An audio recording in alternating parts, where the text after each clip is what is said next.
By the end of 2015, 36.7 million people were living with HIV worldwide.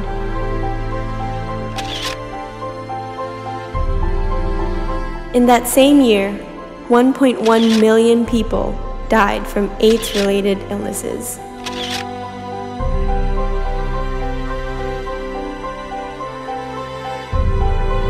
Currently, in Indonesia, a place I am proud to call my home, 690,000 people live with HIV.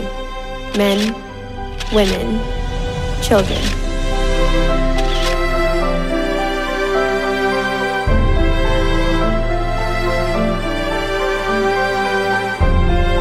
This past year, 35,000 Indonesians died from AIDS-related illnesses.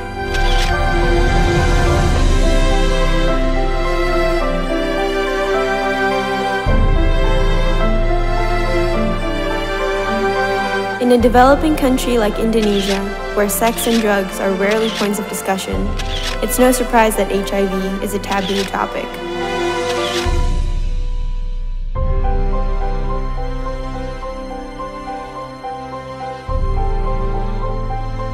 But just because it's almost never discussed, doesn't mean it doesn't exist.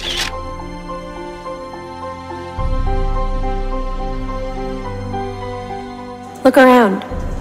HIV could be anywhere.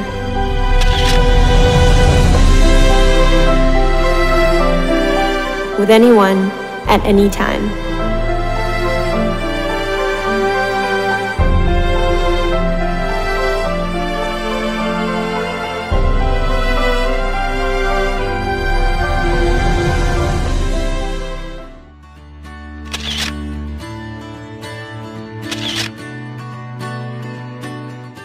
Mungkin saya akan berusaha untuk tidak menularkan itu kepada orang lain. Saya coba untuk berobat. Kalau gua kena, ya pasti akan berusaha ngobatin, akan berusaha membatasi diri dengan orang-orang yang sayangin biar nggak ketularan. Ya gitu sih. Wow. Saya sih nggak ngebayangin ya, karena saya selama ini menjalani pola hidup sehat. Ya paling gue mati.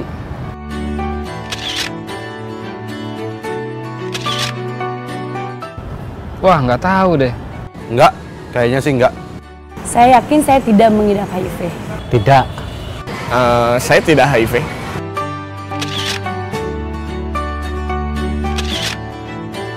Karena saya memang nggak mengidap penyakit HIV. Karena saya tidak pernah melakukan free sex, saya tidak drugs, dan saya menjaga pola hidup sehat. Wah, nggak pernah ngecek gue. Karena belum pernah ngecek, belum pernah tes yang dalam gitu sih. Karena saya berhubungan hanya dengan satu orang dan tidak dengan banyak orang.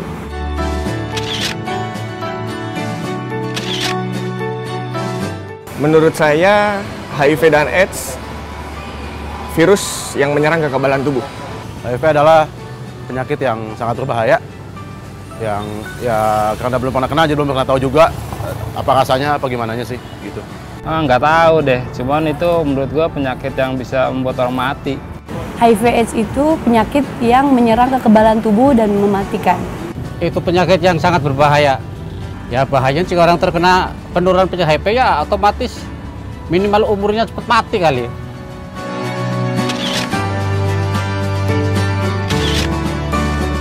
Mereka itu harus dikasih perhatian lebih, jangan sampai dikucilkan, biar mereka bisa nggak merasa sedih sendiri, jangan merasa depresi sendiri. Yang penting mereka masih bisa hidup dengan layaknya manusia normal lah. Menurut saya, mereka perlu adanya support dan perhatian untuk menjalani hidup tanpa adanya diskriminasi sosial. Tetap kita sayangi dan kita usahakan berobat. Oh my God. Yang pasti tidak mendiskriminasikan dia, tidak menjauhi dia, mensupport dia, tetapi dengan tetap menjaga supaya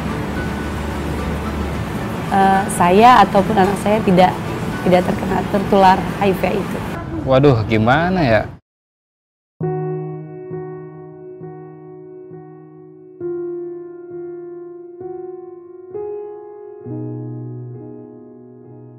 HIV isn't picky. It can affect anyone. Them, us, you, and me.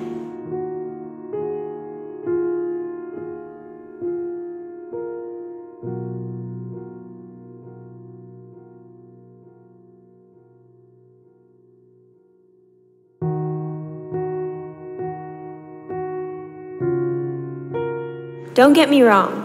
Hospitals and government health centers across the country have the necessary testing appliances and medication to combat the epidemic.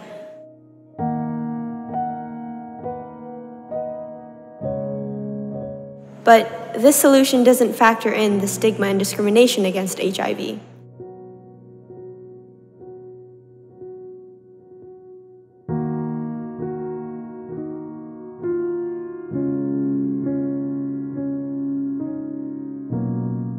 It doesn't speak to the taboo nature of HIV.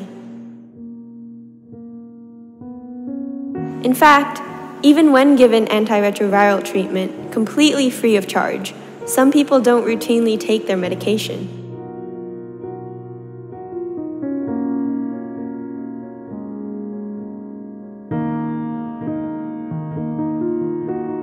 Why? Because pills aren't the solution to their lives turned upside down.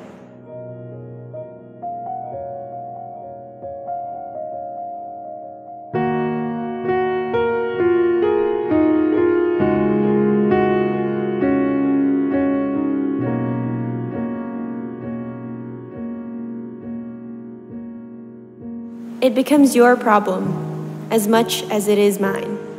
So let's see what we find.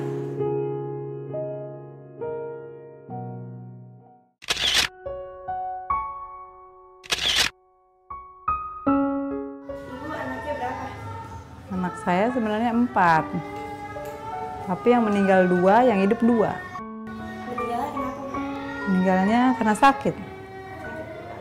Waktu itu sih kata dokter paru-paru. Udah berapa lama? Ya selama pengobatannya setahun. Setahun akhirnya ya meninggal juga. Sejak ibu mengetahui status ibu, ada dampak apa terhadap hidup ibu? Ya pas tahu begitu ya berantem terus lah. Jadi kan emosi, jadi sama-sama nggak mau terima keadaan. Ya tapi udah mau gitu mau gimana lagi. Sejak itu sekarang ibu menghadapi masalah itu gimana? Ya sabar aja, hadapin aja bagaimana juga. Ibu pernah berpikir bagaimana ibu bisa memberitahu anak atau pasangan ibu mengetahui status ibu nggak? Ya udah kasih tahu sih, tapi kan dia tetap aja nggak mau terima. Soalnya kan kata dia ya bukan dari dia lah, dari saya tetap. Suami ibu yang sekarang, ibu udah kasih tahu belum? Belum juga. Kenapa? Menurut ibu kenapa? Dia takut aja. Takut apa? Takut nanti dia nggak terima, takut dia nyesel kan.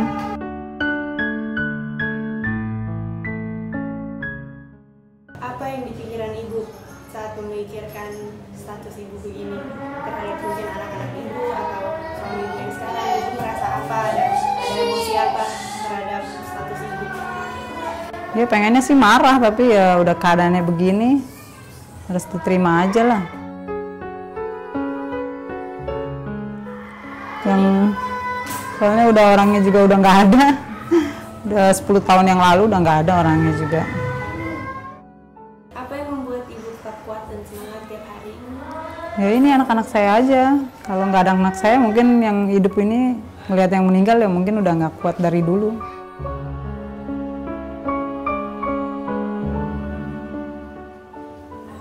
Sebagai seorang ibu, ibu ingin memberi pesan apa terhadap ibu-ibu yang lain yang bakal nonton ini, kalau nggak teman-teman ibu yang mungkin bisa menghadapi masalah ini juga? Ya sabar aja supaya kuat. Karena semua cobaan itu kan bukan kita yang mau. Kita juga nggak mau keadaannya seperti ini kan. Cuman ya kita sesalin juga percuma, semuanya udah terjadi. Kita hadapin aja yang ada.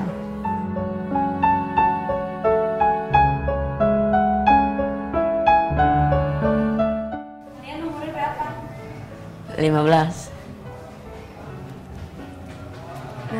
14 jalan 15. Udah kelas berapa? Kelas 3 SMP. Kelas 1 SMP. Kelas 1 SMK. Kalau pelajaran favoritnya apa?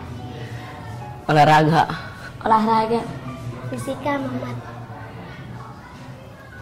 Kalian kalau nggak sekolah hobinya ngapain?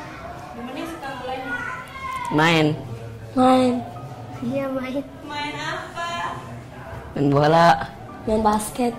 Main basket. Kalian cita-citanya apa? Kalau udah gede mau jadi apa? Dokter bedah. Dokter gigi. Dokter anak. Ayo, sekarang pelan-pelan ya, satu. Kenapa? Nah, buat nyembuhin orang sakit. Buat nyembuhin orang sakit juga. Nyembuhin anak-anak yang sakit.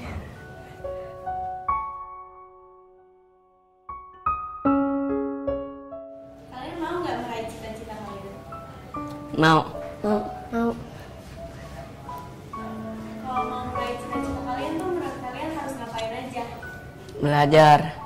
Belajar dengan sungguh-sungguh. Kalau jaga kesehatan, Iya.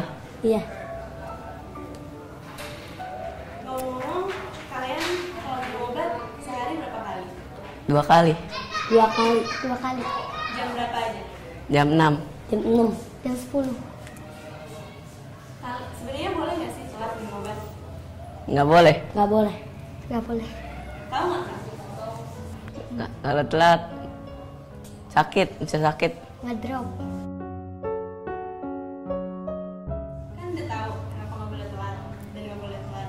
Tapi kalian pernah nggak telat minum obat? Pernah nggak minum. Kenapa? Lupa gara-gara main. Lupa gara-gara main. Bosan.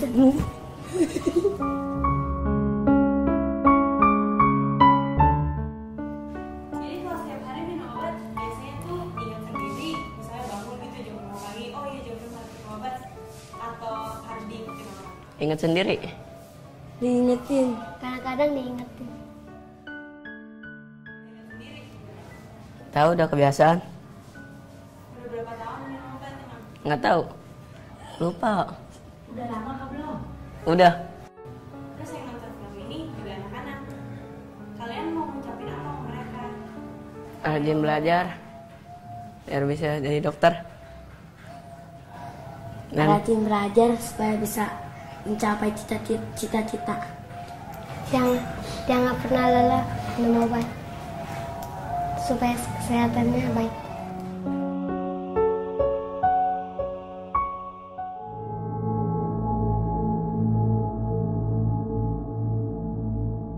The taboo surrounding HIV affects not only families, but soon-to-be families, newlywed couples. An HIV-positive partner, married to an HIV-negative spouse, faces a no-brainer question for us, but an incredibly difficult decision for them. Tell their partner of their status and risk being abandoned, or keep their status to themselves, and everybody stays happy.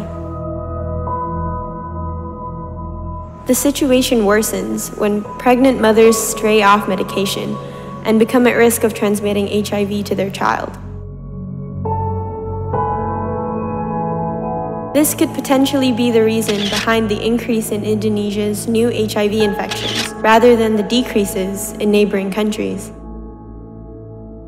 And the issue stems from how we've been looking for the solution from only one perspective, the medical perspective, for far too long.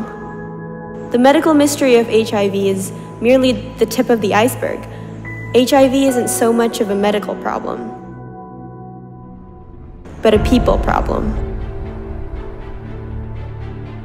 These people are just that, people.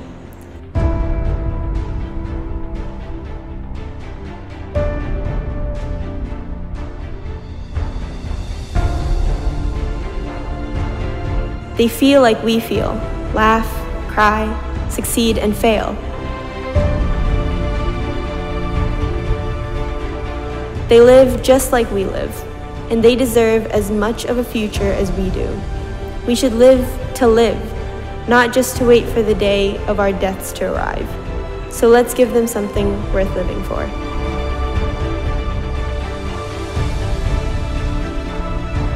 Their lives may be the lives at stake in the battle against HIV.